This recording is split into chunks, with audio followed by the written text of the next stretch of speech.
காதல்ங்கிறது ம் அதீத ஈடுபாடு.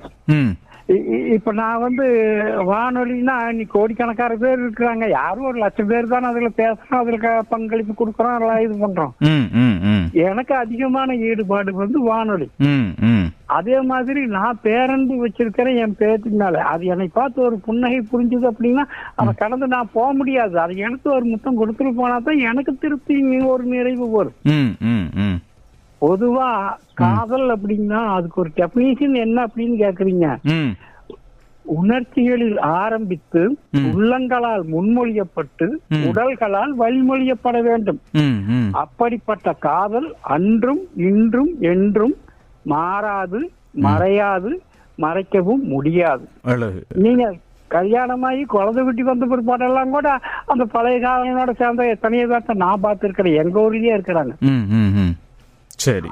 அந்த ஆழமான அன்பு, அது அதீத ஈடுபாடு, அது வச்சுட்டோம் அப்படிங்கிற போது அதை கடந்து அவங்கனால போக முடியாது.